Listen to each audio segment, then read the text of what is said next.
Boa tarde, eu sou a Laura Rego, membro do nosso jornal escolar, se bem nos lembramos, e eu estou aqui para entrevistar o professor José Filipe Barata, mais conhecido por Professor Barata, que leciona Fisicoquímica e Fisicoquímica A há já vários anos na nossa escola. Aproveito para lhe agradecer já, em nome de toda a equipa, por ter aceito o nosso convite para realizar esta entrevista. Desafio. Embora já lecione no ensino básico e secundário há vários anos e de ser, de resto, um profissional de excelência, como eu própria já tive o privilégio de constatar, a verdade é que o senhor nem sempre foi professor, nem sempre foi essa a sua ambição. Pode-nos falar um pouco das profissões que já exerceu e do seu percurso de vida? Sim, posso.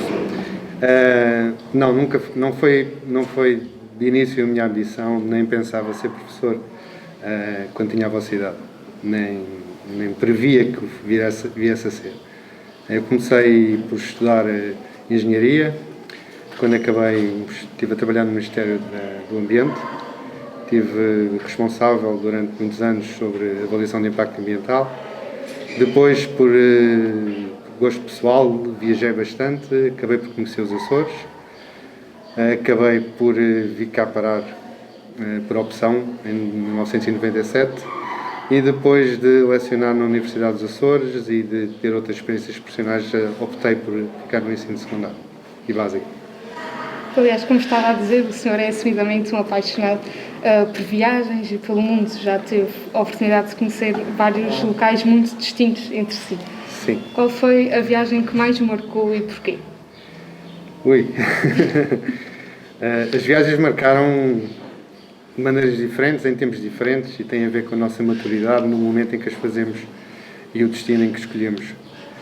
Se eu tiver que escolher uma viagem mais marcante na minha vida, não a chamaria uma viagem de férias, mas chamaria uma viagem de vida, que foi a minha experiência profissional em Timor-Leste, como professor, e que me ofereci como cooperante no ano 2010-2011, que foi uma viagem, ou uma experiência de 9 meses, e que marcou-me para o resto da vida e marcou-me até aos dias de hoje e com certeza que me acompanhará até à minha humilde existência nesse planeta. Mas foi essa a viagem que me marcou mais em termos profissionais, pessoais, a todo o nível. Considera importante que os jovens também viajem e conheçam novas culturas? Sim. Considero super importante vocês viajarem, e vocês que foram meus alunos com certeza que já perceberam isso. Nas aulas o professor fala sempre de outras realidades, de outras diversidades, de forma a que nós tenhamos uma visão relativa sobre as coisas. Aliás, é a base da física, não é? É a relatividade. As coisas são relativas, os nossos valores, as nossas verdades são sempre relativas e são vincadas pela nossa educação e pela nossa cultura. E ao viajar, passando por outros sítios, por outras experiências, conhecendo outros povos, outras maneiras de estar, outras maneiras de encarar a tragédia ou a alegria, nós percebemos que as coisas são muito mais relativas do que nós pensamos e tornamos-nos muito mais humildes, que acho que é a base para a nossa felicidade, percebermos e aceitarmos as coisas como elas são. Há pouco falava da sua experiência em Timor-Leste, esteve lá a lecionar durante alguns meses, a convite do Ministério da Educação. Uhum. Quais são as principais diferenças entre as escolas e os alunos portugueses e timorenses? Muitas. Só para terem ideia, se há logo assim acho que as histórias às vezes contam mais do que eu estar a explicar pelas minhas palavras. Uma história que eu tive logo na primeira semana em Timor-Leste foi mandar fazer um trabalho numa cartolina em que os alunos não utilizavam cerca de 1 centímetro, 2 centímetros da borda da cartolina, nunca. E eu não percebia porquê, dizia: então, mas porquê é que vocês não utilizaram a cartolina? O professor não disse para deixarem uma margem, porquê é que não vão até ao fim da cartolina? E a razão que eles diziam era para não riscar a mesa, professor, porque a maioria deles não tinha mesas em casa. Portanto, a noção de estar numa escola e de ter uma mesa onde pudessem se sentar e trabalhar, para eles era uma experiência magnífica e tinham um respeito pela mesa, por essa superfície, como eu próprio não tinha. E respeitavam a mesa sagrada, de uma forma sagrada. Outra era o lápis, que faziam os exercícios. Na primeira ficha de trabalho que me entregaram, eu queixei-me porque tinha muita dificuldade que não era bem legível. E disse: vocês têm que afiar as pontas do lápis, porque senão o professor não percebe que o lápis está muito grosso e não se percebe bem a vossa caligrafia. E eles disseram-me, professor, não afia o lápis, senão o lápis gasta. E, portanto, só para vocês terem noção que eu, como professor, acabo as aulas e apanho, em média, 1 a 3 lápis no chão por aula, e ali os alunos não afiavam lápis para não gastar lápis. Portanto, isso diz tudo. É a noção de tudo é relativo. Tudo é relativo e a nossa sociedade ocidental, pelo que despreza e assume por garantido. Assume por garantido, muito bem. Assume por garantido algumas coisas que não são assim tão garantidas. Só que como vocês e eu próprio também nascemos já numa época, entre aspas, de vacas gordas, achamos que as coisas são garantidas e não as valorizamos devidamente. O que nos depois traz tristeza, porque também foi em Timor-Leste que havia as pessoas mais felizes da minha vida até hoje e as pessoas com menos coisas materiais até hoje. Ou seja, definitivamente, materialismo não é sinónimo de felicidade, nem nada que se pareça. Sim. Bem, voltando a Portugal e mais especificamente à ilha, o senhor está na nossa escola há cerca de 15 anos, descontando a interrupção que teve em Timor-Leste, e já lecionou tanto em turmas de básico como de secundário. Existe assim algum cuidado especial, digamos assim, que se deva ter em conta quando se trabalha com alunos de diferentes faixas etárias? Sim, olha, o professor começou por lecionar no ensino universitário, ok?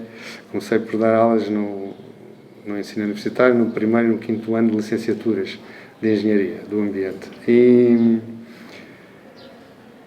essa era a minha experiência. Quando vim para o ensino básico secundário, calhou-me vir para o ensino secundário e só no fim, no ensino básico. Portanto, eu fiz um caminho normalmente ao contrário daquilo que seria expectável. Começar pelo mais simples, ou que as outras pessoas assumem como mais simples, porque não é. Eu já explico porquê. Começando pelo básico, para o secundário e para o universitário, comecei exatamente ao contrário.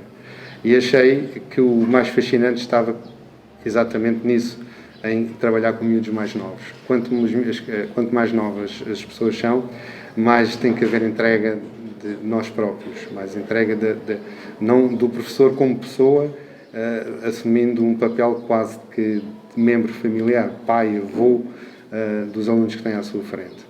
O que é que eu gosto mais? O que eu gosto mais é exatamente o equilíbrio, é ficar no meio, no ensino secundário, em que existe, e vocês foram meus alunos, sabem, alguma entrega pessoal de nós próprios, como amigos, mas também existe o profissionalismo e a obrigatoriedade e noção de professor e de docência versus discência. No ensino básico deveria existir, mas muitas vezes essa barreira não é pretendida, não é que se quer, porque muitas outras coisas falham. Questões, exatamente, a adolescência, pré-adolescência. Ciência, com o facilitismo também. Eu não sou a favor de facilitismo, como vocês sabem, foram meus alunos. Acho que o facilitismo não traz vantagens a ninguém, nem ao educador, nem aos educandos, seja no ambiente de escola, seja em ambiente familiar. Se perguntarem à minha filha, e ela agora concorda comigo, quando era mais nova nem tanto, né? Como é óbvio, porque não lhe caía bem. Por falar em ensino secundário, muitas vezes a disciplina de Físico-Química é vista como o cadeirão ou um dos cadeirões do curso de Ciências e Tecnologia. Isso traz uma responsabilidade acrescida ao professor? Não o sinto assim. Eu não o sinto como uma responsabilidade acrescida. Eu sinto-o como uma vantagem. Uma vantagem no sentido de que poderei ser mais útil. E a minha intenção é ser útil aos meus alunos no que eu puder ajudar. E sendo ela considerada por muitos alunos, e eu percebo porquê, como uma das mais desafiantes ou mais exigente em termos de raciocínio, na parte cognitiva, porque é menos mecânica, sabe-me bem e dou o meu melhor para tentar ajudar no que for possível. Portanto, não sinto uma responsabilidade acrescida, sinto sim uma vantagem acrescida e um desafio acrescido que me é agradável. Não como uma responsabilidade desagradável, mas sim como uma responsabilidade agradável. E claro que existem sempre alunos mais motivados e curiosos que outros. Estes são uma motivação para si? São, sem dúvida, sem dúvida. Vocês conhecem alguns? Exatamente. Alguns deles estão aqui presentes, e com certeza que sim. Também sabem esses meus alunos mais curiosos e mais interessados que não é por isso que o professor gosta mais deles ou gosta menos dos outros. Gosta por igual, mas obviamente cada pessoa tem as suas características e de vez em quando surgem os tais cromos no bom sentido, que são aqueles alunos que nos fazem mesmo a nós próprios duvidar de algumas coisas e ter que explorar e investigar para tentar lhes dar resposta e estar ao nível deles mesmo. E às vezes mesmo estar ao nível deles, porque realmente há alunos que nos passam que são muito bons. E com o passar dos anos, que diferenças tem vindo a assistir no que toca ao ensino? No que toca ao ensino? Olha, o que eu sinto ao nível do ensino nos últimos anos é um pouco aquilo que também nós sentimos da sociedade em geral, porque o ensino não deixa de ser um bocadinho o reflexo do que é a nossa sociedade, porque se a educação se reflete na sociedade, a sociedade reflete-se na educação.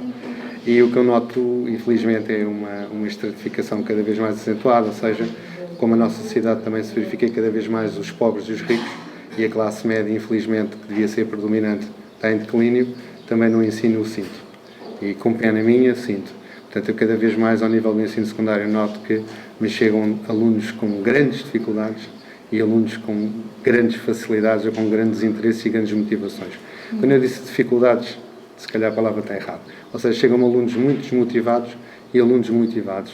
Ou seja, não existe quase como uma classe média. Não existem muitos alunos médios e depois poucos excepcionais pelo positivo e excepcionais pelo negativo. Infelizmente, cada vez mais verifico que em vez de ser uma curva gaussiana, aparece um pico de alunos com pouca motivação e com grandes dificuldades em ter sucesso e outros com grande facilidade e a ter grande sucesso. O que é desvantajoso, porque é um desequilíbrio na distribuição dos alunos, dos estudantes. E isso verifica-se na sociedade em geral também, na minha opinião. E já tendo alguns anos de casa, que é mesmo assim, acha que têm existido inovações na Vitorino? E a Vitorino? Sim, acho que sim. A Vitorino é uma escola de pessoas, como todas as escolas o devem ser, mas infelizmente algumas não o são. Volto a repetir o que disse.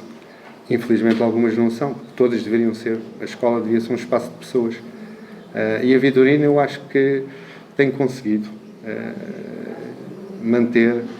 Ela já tinha e tem conseguido cultivar, e acho que deve sempre fazer, em ser uma escola de pessoas onde as pessoas se conhecem pelos nomes, onde as pessoas partilham experiências, onde as pessoas se entreajudam, onde as pessoas têm projetos paralelos à atividade de docência e transversais com alunos, com outros docentes. E acho que a escola não diminuiu. A escola teve realmente, nos últimos anos, um aspecto exterior que não contribuía para a alegria das pessoas que querem entrar, que está a ser resolvido agora. São coisas pequenas que são bastante importantes e refletem-se no estado de espírito das pessoas, nomeadamente numa zona como o nosso clima, normalmente às vezes é muito escuro, e portanto uma escola que não está bem pintada, que não tem bons materiais, é mais difícil de trabalhar, que não tem luz. Hoje em dia está a ser pintada, felizmente, em termos de meios audiovisuais, também vão sendo melhorados à medida que é possível, mas principalmente acho que é uma escola de pessoas e acho que há pessoas muito, muito boas nessa escola. Eu, pelo menos, nunca tive vontade de mudar de escola e quem me conhece bem sabe que vivo longe da escola Vitorino, exatamente porque gosto de muitas pessoas que cá trabalham. E de muitos alunos. Mas alunos também que cá trabalham, está bem? Sim. Trabalhar? Sim, trabalho. Alguns, não é? O senhor já esteve envolvido em vários projetos da nossa escola, nomeadamente no Ecoescolas, um projeto que lhe é muito querido. Que importância considera que estes projetos têm para a comunidade escolar, mais especificamente para os alunos? Eu acho que todos os projetos ao nível da escola, de que área que eles sejam, são importantes. Porque a escola tem que ser um espaço de partilha, tem que ser um espaço de aprendizagem, e a aprendizagem não se reduz, nem deve ser de forma alguma, a passagem de conhecimento de uma entidade designada por docente para outra que é discente. Já tem que ser uma partilha entre discentes e docentes, onde todos enriquecem-se mutuamente Obviamente que há pessoas que têm responsabilidades acrescidas porque têm uma formação académica a priori e têm uma responsabilidade a transmitir, com apoio de livros, mas acho que os projetos paralelos são super importantes porque permitem uma prática e uma aplicação dos conhecimentos de sala de aula em realidades mais diversificadas. O projeto Ecoescola, do qual eu agora neste momento já não estou envolvido, ainda decorre na nossa escola e tem tido vários projetos paralelos a ele associados, não diretamente ao projeto Ecoescola, mas outros associados, nomeadamente a horta biológica, que têm facilitado e têm permitido manter na escola muitos alunos que de outra forma se calhar não se identificariam tão facilmente com a escola, porque pelas suas vivências de familiares não são alunos que tenham um interesse académico de sala de aula, mas sim um interesse mais prático, ligados a cursos mais técnico-profissionais. E que hoje em dia tem um espaço privilegiado ali no exterior, com uma área que antigamente estava desaproveitada e agora está a ser bem aproveitada pelo professor, nomeadamente pelo professor Luís Betancourt. E também outros clubes que existem, o Clube da Robótica, que permite os alunos terem experiências enriquecedoras com uma liberdade que não se tem normalmente em sala de aula. A liberdade de uma porta aberta, entra quando quer, sai quando quer, faz da maneira que quer, leva o que quer, está com o professor também mais de igual para igual, sentado na mesma cadeira, ensina o professor e acho que isso é bom.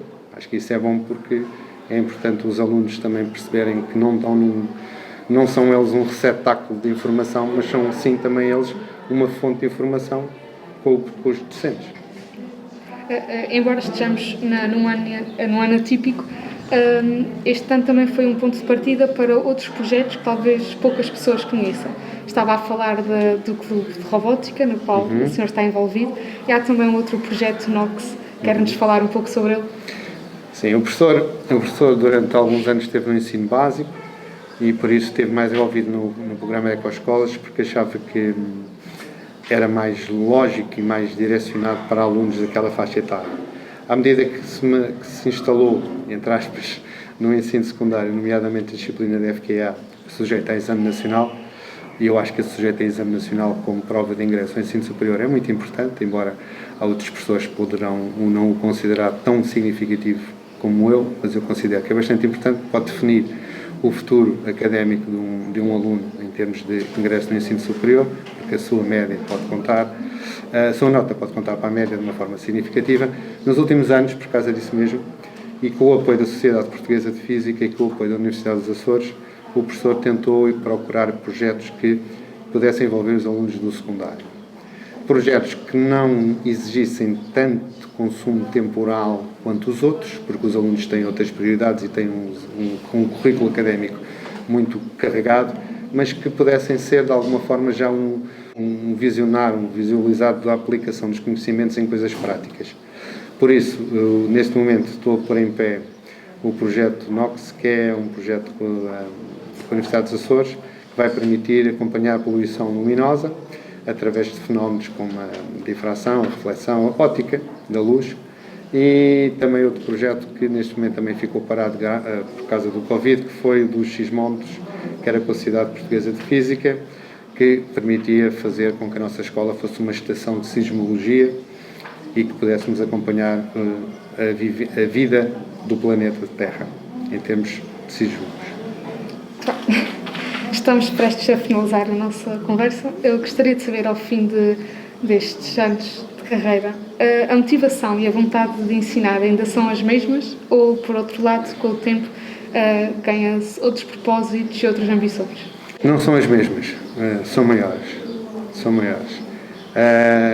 Eu acho que a pessoa, à medida que vai ficando mais velha, também sente mais vontade de transmitir vivências e valores que adquiriu durante a sua curta experiência aos outros que são mais novos.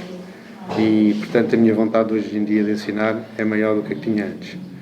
Antes sentia mais com vontade de aprender, hoje continuo com vontade de aprender, mas também sinto um pouco a responsabilidade e a vontade de transmitir. E, além disso, ser professor tem a vantagem de não ser uma coisa estanque, ou seja, nós todos os anos, é uma caixa de surpresas. Portanto, todos os anos nós não sabemos o que é que nos vai calhar na rifa E a mim, por exemplo, há 2 anos calhou-me vocês, calhou-me essa turma magnífica que só isso, só a expectativa de poder vir a ter uma turma igual à vossa no futuro me dá vontade de continuar a ensinar. Gostaria que dissessem da sua carreira daqui a 15, 20 anos. O que é que eu gostava? Não sei. É uma pergunta boa esta, para o fim de chegar. O que é que eu gostaria que me dissessem da minha carreira daqui a 15 anos? Que tivessem... que achassem que o professor Barato era porreiro. Acho que essa expressão está bem. O professor Barato é porreiro. Tenho a certeza que dirão. Mais uma vez, muito obrigada por ter aceito o nosso convite. Foi uma honra poder ter uma conversa assim com uma pessoa, com um professor e com uma pessoa de quem gosto e que admiro tanto. Obrigado eu. Deixo para os meus alunos e para os outros que não foram meus alunos um recado. Sejam humildes. Sejam humildes em tudo. Vivemos num espaço magnífico, é uma ilha. O professor não nasceu cá, escolheu este sítio para a sua filha nascer. Portanto, é mais importante do que ter de cá nascido. É um espaço magnífico, lindo, mas é pequeno. Existe um mundo enorme por descobrir e nós temos imensos valores, mas outros valores iguais aos nossos, mas muito diferentes, são tão válidos quanto os nossos. Portanto, tenham vontade de aprender com os outros, tal como, e que os outros tenham vontade de aprender connosco, que todos nós podemos enriquecer uns aos outros e ser felizes. Sejam felizes, que é o mais importante. É só isso que eu tenho a dizer aos alunos. Muito obrigada. Nada.